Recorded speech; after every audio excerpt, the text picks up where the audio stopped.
Assalamualaikum warahmatullahi wabarakatuh. Baiklah, di sini saya akan mempresentasikan dan menjelaskan materi saya yang berjudul tentang 4 pilar kebangsaan. Yang pertama ada Pancasila, yang kedua ada Bhinneka Tunggal Ika, yang ketiga ada Undang-Undang Dasar 1945, yang keempat ada MPR. Baiklah, di sini saya akan menjelaskan tentang 4 pilar kebangsaan, yaitu disusun oleh saya sendiri. Oleh saya sendiri, perkenalkan nama saya Putri Mardatila. Saya berasal dari Stikes Mercu Bakti Jaya Padang, Prodi S1 Keperawatan. NIM saya 191211590.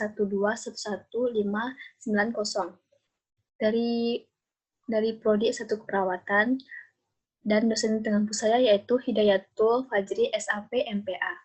Baiklah, di sini saya akan menjelaskan tentang yang pertama Pancasila.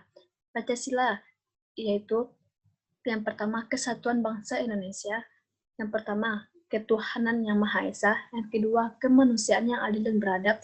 Yang ketiga, persatuan Indonesia. Yang keempat, kerakyatan yang dipimpin oleh hikmah kebijaksanaan dalam permusyawaratan dan perwakilan. Yang kelima, keadilan sosial bagi seluruh rakyat Indonesia. Baiklah, di sini saya akan menjelaskan tentang apa fungsi dan kedudukan Pancasila. Yang pertama, ada pandangan hidup. Pandangan hidup ini, Pancasila berisi nilai-nilai kehidupan yang digunakan sebagai pengarah perbuatan dan cara hidup bangsa Indonesia. Yang kedua, dasar negara. Pancasila digunakan sebagai dasar mengatur penyelenggaraan negara. Yang ketiga, jiwa bangsa. Jiwa bangsa Pancasila dengan nilai-nilai yang dimilikinya dapat memberikan semangat dan motivasi dalam perjuangan bangsa. Yang keempat, ada kepribadian bangsa. Pancasila memiliki jiwa yang dinamis yang diwujudkan dalam sikap mental dan perilaku yang memiliki ciri khas yang membedakan bangsa Indonesia dengan bangsa lain. Yang kelima, sumber dari segala sumber hukum. Nilai-nilai dalam Pancasila mengilhami pernyataan kemerdekaan, pembukaan, dan batang tubuh Undang-Undang Dasar 1945, serta peraturan-peraturan di bawahnya. Yang keenam, Perjanjian Luhur Bangsa Indonesia. Pancasila merupakan perjanjian luhur bangsa Indonesia sejak berdirinya Republik Indonesia sampai saat ini, sampai sekarang ini. Hal ini terbukti dengan tercantumnya Pancasila dalam semua konstitusi yang pernah berlaku di Indonesia, serta gagalnya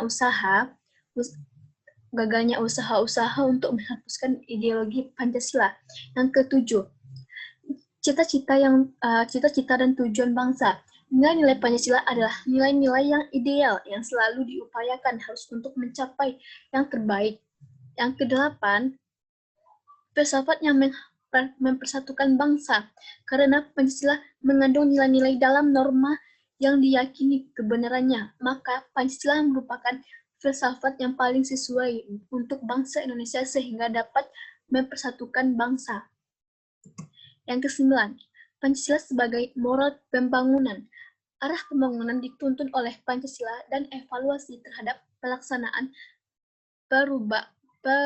pembangunan dan hasil-hasilnya menggunakan tolak ukur Pancasila. Selanjutnya, apa sih pengertian jiwa Pancasila? Jiwa Pancasila adalah murni, berasal dari bangsa Indonesia, tetapi nilai-nilai yang dimiliki Pancasila tidak hanya berasal dari bangsa Indonesia, melainkan diperkarya dengan nilai-nilai dari luar sebagai akibat adanya interaksi dengan bangsa lain. Nilai-nilai Pancasila akan semakin berkembang dengan catatan nilai-nilai baru tersebut tidak bertentangan dengan nilai-nilai dasar Indonesia, Pancasila. Oleh karena itu pula, Pancasila dikatakan pula sebagai ideologi terbuka. Contohnya, misalnya meskipun demokrasi Pancasila diwarnai oleh sistem demokrasi dari Barat, tetapi tetap tidak boleh bertentangan dengan nilai-nilai dasar Pancasila. Berkaitan dengan nilai dasar, maka ada 3 macam nilai menurut tingkatnya. Yang pertama, nilai dasar, yakni nilai yang dianggap mutlak kebenarannya sehingga tidak akan atau tidak boleh berubah. Contohnya, sila-sila dalam Pancasila adalah nilai dasar. Contoh lainnya, dalam kehidupan sehari-hari adanya sifat kebersamaan, kekeluargaan, dan kegotong royongan. Selanjutnya, nilai yang kedua, selanjutnya nilai instrumental, yakni pelaksanaan dari nilai dasar yang menyesuaikan dengan situasi dan kondisi, tetapi tetap tidak boleh bertentangan dengan nilai dasar. Contohnya, demokrasi Pancasila mengacu pada demokrasi modern, tetapi seharusnya tidak bertentangan dengan nilai dasar Pancasila yang tercantum dalam sila keempat.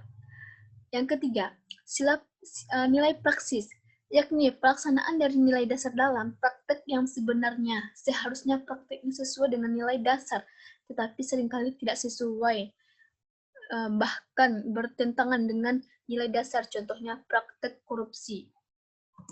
Selanjutnya, bagaimana sih seharusnya sikap mahasiswa terhadap Pancasila? Nah, sebagai dasar negara dan pandangan hidup, Pancasila tidak hanya dipahami dan diyakini oleh WNI, warga negara Indonesia, termasuk mahasiswa, tetapi juga harus mampu diamalkan dalam kehidupan sehari-hari, terutama hubungan antar manusia atau antar mahasiswa. Nah, begitupun ada silanya. Yang pertama, ada sila pertama, ketuhanan yang Maha Esa, kebebasan untuk memeluk agama dan menjalankan ibadah sesuai dengan keimanan dan kepercayaan masing-masing harus diwujudkan dalam sikap saling menghormati dan saling toleransi dengan tetap berpegang pada akidah masing-masing. Yang kedua, ada sila kedua, kemanusiaan yang adil dan beradab, dimaknai bahwa dalam kehidupan bersama harus dijiwai oleh moral kemanusiaan untuk saling menghargai sekalipun terdapat perbedaan. Hakikat adil dan beradab berarti bahwa selaku manusia yang berbudaya, masing-masing harus menjunjung tinggi harkat dan martabat manusia, menghargai kesamaan hak dan derajat tanpa membedakan suku, ras, keturunan, status sosial, maupun agama. Demikianlah pula perlu dikembangkan sikap tenggang rasa dan saling mencintai sesama manusia. Selanjutnya ada sila ketiga. Sila ketiga yaitu persatuan Indonesia. Semangat nasionalisme harus selalu dikembangkan di kalangan mahasiswa. Sebagai mahasiswa, dengan mengatasi segala macam golongan, etnis, suku, status sosial, dan agama, semangat bersatu melalui wadah NKRI harus selalu terpelihara dalam diri mahasiswa. Dan selanjutnya ada sila keempat, yaitu kerakyatan yang dipimpin oleh hikmah kebijaksanaan dalam permusyawaratan perwakilan. Dalam sila ini terkandung nilai demokrasi yang harus dilaksanakan. Nilai-nilai demokrasi yang terkandung dalam sila ini sebagai berikut. Yang pertama, adanya kebebasan dalam demokrasi, tetapi harus tetap bertanggung jawab terhadap masyarakat. Yang kedua, menjunjung tinggi harkat dan martabat kemanusiaan. Yang ketiga, menjamin dan memperkokoh persatuan dan kesatuan.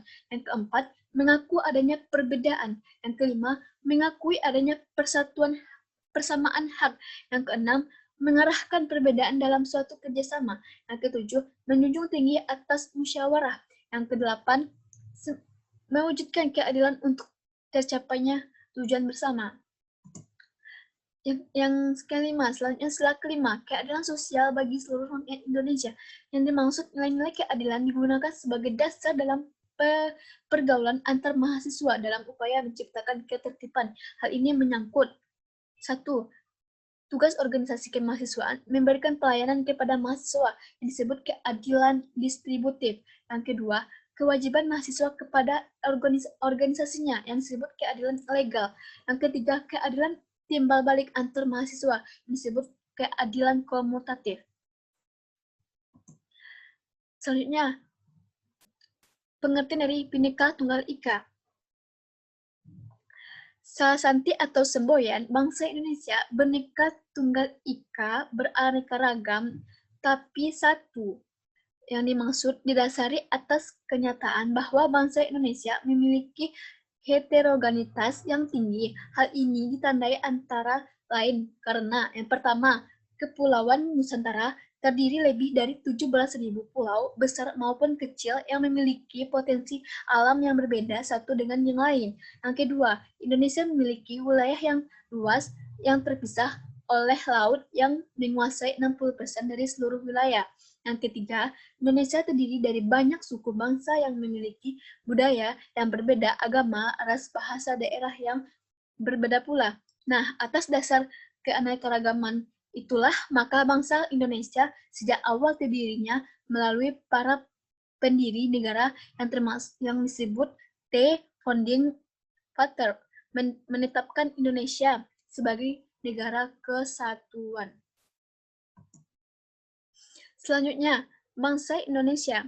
Bangsa Indonesia bersatu karena secara antropologis maupun politis sejak semula memang satu. Secara antropologis terbukti karena semua komponen bangsa sejak dulu memiliki kesamaan visi, bahasa, dan keyakinan. Ini terbukti ketika pada zaman Majapahit visi dan keyakinan tentang kesatuan Nusantara telah dapat diwujudkan melalui Sumpah Palapa oleh Mahapahit, Gajah Mada. Bahkan pada masa itu wilayah Nusantara telah mencapai semenanjung Malaka yang sekarang di Malaysia dan di bagian barat sampai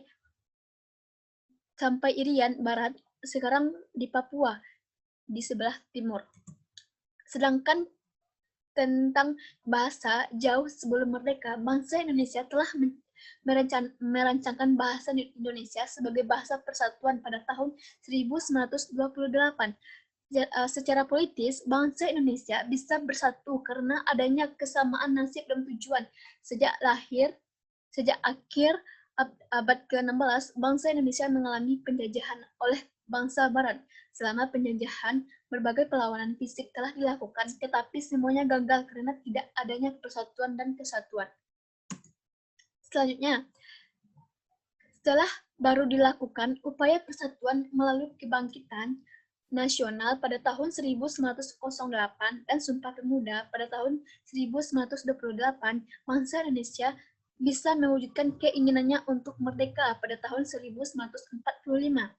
Nah, sejarah perjuangan panjang bangsa Indonesia harus bisa membuka mata para mahasiswa bahwa meskipun beraneka-ragaman budaya, suku, ras, agama, dan lain-lain, tetapi bila tetap merasa satu, maka segala hambatan dan tantangan apapun dapat diselesaikan. Apalagi bangsa Indonesia sudah memiliki falsafah negara dan dasar negara yang menjadi pengikat komitmen bangsa, yakni Pancasila. Selanjutnya, negara kebangsaan. Negara kebangsaan. Ide negara kebangsaan atau negara kesatuan pertama kali dikemukakan oleh Prof. Supomo dalam sidang BPUPKI yang disebut yaitu Badan Penyelidik Usaha Persiapan Kemerdekaan Indonesia pada tanggal 31 Mei 1945. Gagasan ini berasal dari paham integralistik yang dikemukakan oleh para filsafat Jerman, yakni Spinoza, Adam Muller, dan Hegel. Paham ini berpandangan bahwa negara adalah susunan masyarakat yang integral, segala golongan berhubungan erat satu sama lain, dan merupakan kesatuan yang organis. Negara tidak memihak golongan yang paling kuat, tetapi menjamin kesejahteraan masyarakat secara keseluruhan. Selanjutnya, ide negara kesatuan dilatar belakangi adanya heterogenitas yang tinggi pada bangsa Indonesia. Kondisi seperti ini, menurut Prof. Supomo, sangat sesuai dengan paham integralistik yang berorientasi pada kesatuan, persatuan, kebersamaan, dan kekeluargaan. Yang selanjutnya, ide negara kesatuan tidak hanya relevan dengan kondisi kebutuhan masa lalu, tetapi juga relevan pada era globalisasi. Selanjutnya, menurut John Naisbitt, seorang futurolog, dalam buku Global Paradox menyatakan bahwa pada era global ada fenomena yang paradokal. Salah satunya di era global, negara yang pecah bisa kembali bersatu, tetapi sebaliknya, negara yang bersatu bisa pecah. Ramalan futurolog ini terbukti dengan bersatunya Jerman Barat dengan Jerman Timur. di Vietnam Utara atau di Vietnam Selatan. Sebaliknya negara bersatu seperti Uni Soviet, Yugoslavia, Cekoslovakia pecah menjadi beberapa negara. Nah, apalagi seseorang futurolog lain seperti Keiichi Ohmae dalam bukunya The End of the Nation State yang diartikan berakhirnya negara kebangsaan. Secara tendensius telah meramalkan bahwa negara kebangsaan atau negara kesatuan akan berakhir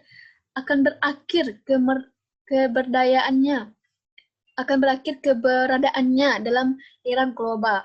Dan selanjutnya, terlepas dari ramalan-ramalan yang berdasar atas kecenderungan yang ada di era global, bangsa Indonesia yang termasuk para mahasiswa harus mewaspadai adanya kemungkinan seperti itu, apalagi bangsa Indonesia memiliki potensi besar untuk pecah dengan adanya berheterogenitas dalam segala aspek.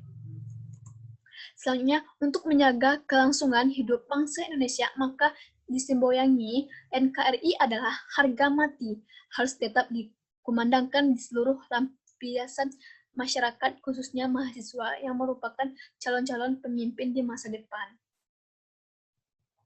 Selanjutnya, negara konstitusional, konsep negara hukum. Nah, di sini saya akan menjelaskan apa negara konstitusional, konsep negara hukum.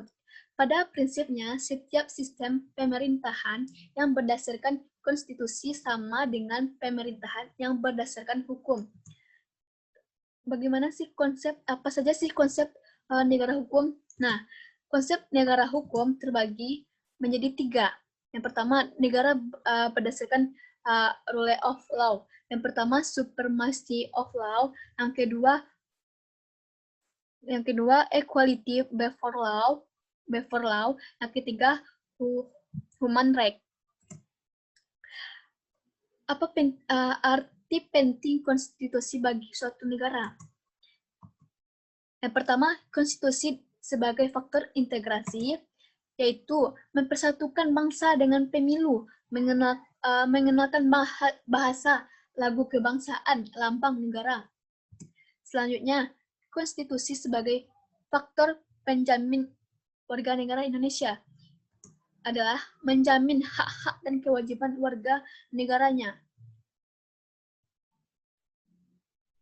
Selanjutnya, yang ketiga, konstitusi sebagai pembentuk negara.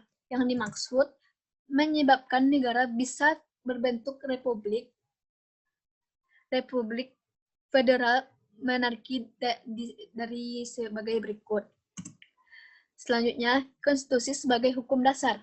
Yang dimaksud memiliki derajat tertinggi dari peraturan atau peraturan undang-undang dasar yang lain. Yang selanjutnya, Undang-Undang Dasar 1945. Sekarang di sini saya menjelaskan tentang pengertian Undang-Undang Dasar 1945 dalam sistem administrasi negara Indonesia sebagai berikut. Yang pertama ada state struktur. State struktur yaitu sebagai induk sumber hukum tata negara atau fundamental law, mengatur bentuk susunan negara, tugas-tugas alat-alat perlengkapannya di pusat dan daerah. Selanjutnya, political massage, yaitu dasar hukum tertinggi yang memual amanat dan pesan-pesan kebijakan publik diikuti undang-undang dasar, undang-undang, peraturan pemerintahan yang menyertai.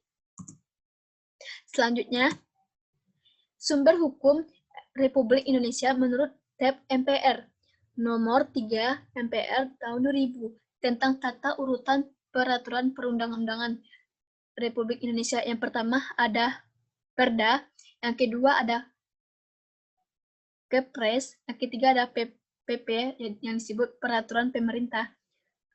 Yang keempat adalah undang-undang pengganti yang disebut undang-undang pengganti. Yang kelima, ketetapan MPR, dan selanjutnya Undang-Undang 1945. Selanjutnya, azas-azas pemerintahan yang baik dari pendekatan legal konstitusional.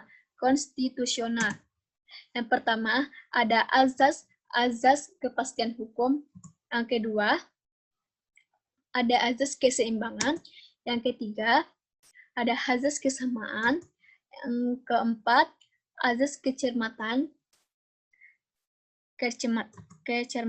Yang kelima, azas motivasi pada kebijakan. Inilah yang disebut azas-azas. Ada 5 azas pemerintahan baik dari pendekatan. Yang keenam, hasilnya azas tak menyalahi wewenang. Selanjutnya, azas-azas pemerintahan yang baik dari pendekatan legal. Yang pertama ada azas kewajiban cara main. Yang kedua, azas yang beralasan. Yang ketiga, azas kewajaran menanggapi harapan. Yang keempat, azas perlindungan cara hidup individu. Nah, di sini adalah azas-azas pemerintahan yang baik dalam pendekatan. Ini adalah lanjutannya. Nah, yang selanjutnya saya akan menjelaskan tentang MPR. MPR dalam sistem administrasi negara Indonesia. Yang pertama, MPR, People yang disebut People Consultative Assembly. MPR sebagai pemegang kedaulatan rakyat terdiri mempunyai supremasi terhadap kekuasaan. Nah, yang terbagi menjadi 3. Yang pertama mempunyai legal power, yang kedua prinsip supremasi MPR, yang ketiga tidak ada otoritas tandingan. Selanjutnya, perubahan supremasi MPR. Salah satu perubahan penting setelah amandemen Undang-Undang Dasar NRI tahun 1945 adalah yang pertama, sebelum perubahan, Pasal 1 Ayat 2 Undang-Undang Dasar 1945 menyatakan bahwa kedaulatan adalah di tangan rakyat dan dilakukan sepenuhnya oleh Majelis Permusyawaratan Rakyat. Yang kedua, setelah perubahan, Pasal 1 Ayat 2 berbunyi, kedaulatan berada di tangan rakyat dan dilaksanakan menurut Undang-Undang Dasar. Selanjutnya, implikasi perubahan kedudukan MPR. Yang pertama, yang didahulu, MPR berkedudukan sebagai lembaga tertinggi negara, pemegang dan pelaksanaan sepenuhnya kedaulatan rakyat. Yang sekarang, pada saat ini, MPR berkedudukan sebagai lembaga negara yang setara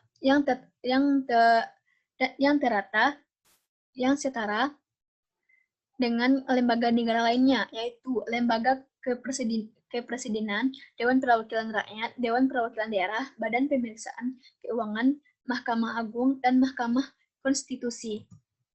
Selanjutnya, apa saja yang dapat dilakukan MPR? Nah, MPR masih berperan dalam berwenang untuk yang pertama, mengubah dan menetapkan Undang-Undang Dasar. Yang kedua, melantik presiden dan wakil presiden berdasarkan hasil pemilu. Yang ketiga, memutuskan usul DPR berdasarkan putusan Mahkamah Konstitusi untuk memberhentikan presiden dan atau perwakilan presiden dalam masa jabatan setelah presiden dan wakil presiden diberi kesempatan untuk menyampaikan penjelasan di dalam sidang paripurna MPR. Selanjutnya, melantik wakil presiden menjadi presiden apabila presiden mangkat atau diberhentikan atau tidak dapat melaksanakan kewajiban dalam masa jabatannya memilih wakil presiden dari dua calon yang diajukan presiden apabila terjadi kekosongan jabatan wakil presiden dalam masa jabatannya selambat-lambatnya dalam waktu 60 hari. Nah, apa saja sih tugas MPR? Nah, tugas MPR ini yang pertama mengubah atau menetapkan undang-undang, yang kedua melantik presiden dan wakil pemilu atau apabila terjadi kekosongan kekuasaan. Nah, terima kasih. Thank you. Nah,